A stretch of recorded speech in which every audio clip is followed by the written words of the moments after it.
Villager houses in Minecraft are just the worst. I mean, look at them.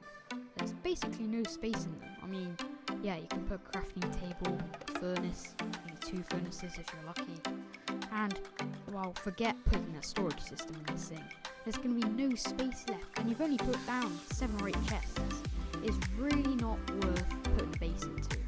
So, yeah, they're even really bad on the outside, which is really, really bad in Mojang. The 1.14 update really didn't do much. So in this video, I'm going to be showing you how to make a much better villager house in Minecraft. So I'm going to try and stick to the same theme which they're going for, which is quite a rustic, kind of like medieval style, because, well, they are villagers, they're not advanced Koreans, because that would be kind of weird. There'd be no point in building anything, because they already have given you loads of builds to use as your own. So, I'm going to try and stick to the same theme. Obviously, this house is probably about 10 times bigger. I mean, the front section of the house on its own is about 2 times as big as the regular villager hut. So you can see I've kind of made my framework now. I've started filling in the insides as well. As you can see, it looks really bad at the moment because I usually texture after I build rather than like as I'm building it. So you'll notice later on I'm doing more fine details. I'll add all the texturing later, so don't worry. And now I'm starting to add in a roof to the front. I'm going to have this a bit separate to how the main bit of the roof is going to look. Because, well, I thought it'd give it a bit more, like, detail, a bit more depth, make it look a bit more interesting, because you don't really want to be looking at the exact same thing all over the build. So that's what I've decided to do with this build here. You'll notice I've tried to kind of add a bit of a dormer, which is really hard with smaller builds, because, wow, that bit there is 2 blocks wide. You wouldn't even be able to put a 1 block gap in there, like the villager house has. So I've tried to blend it into the smaller roof, and then blend it into the house as well, just so it kind of juts out, adds a bit more shape to the build.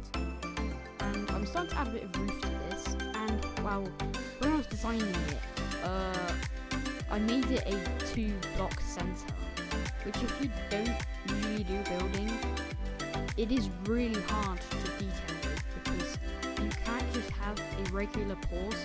Like, if you build your first Minecraft house, might look something like this, and it has a 1-block center. It's really easy to use, but for some reason my little brain decided that it was going to have a 2-block center. So, I mean, it adds a bit more challenge, I guess. So anyway, so I'm doing the roof now.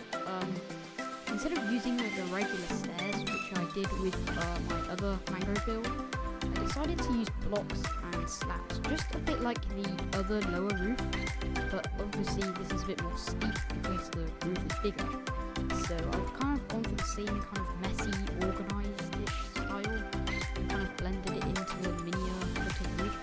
And here's where I start the detail. And notice I'll keep to the same like grey blocks as well, like the other bits of the house have. Obviously it's just like stone now. I'm adding a bit more like framing just to kind of break up the space, because you don't really have ginormous flat walls, because they really don't look that good. But I'm going to leave this side down at the bottom left for later, because I have some plans with that to do an entrance. I just wanted to get the detailing and the palette done just before I did that. So I'm doing the other side now. This bit is going to be like left plain, because I didn't really know what to do in such a small space. And finishing off the other side.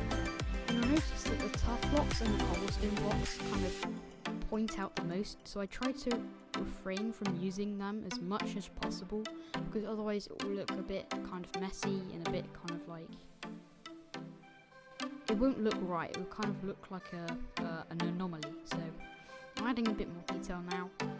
It's really hard to detail in small spaces. You can see I'm kind of struggling a bit here with windows and kind of framing, but using slabs and stairs I found really does help. It's such a useful thing to do. You can just put a couple of them in the corners and it makes it already look about 5,000 times better.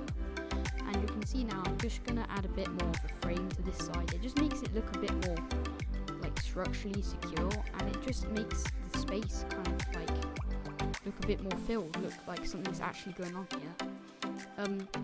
I didn't really have a plan for this side, I just kind of went with it. I just kind of added a few stairs, a bit of frame, another little window, which I do add to the other side, but there's no point in around just to show that bit of window. And here's what I do with this bottom section. I'm going to add an entrance, because obviously you need to get into the house. And I'm going to do a similar thing I did with the mangrove house with like the walls and the lanterns. I wanted to make it look a little bit old, so I added a bit of fencing, like it was falling down, a bit of frames and cobwebs, which reminded me I need to actually make a chimney on this.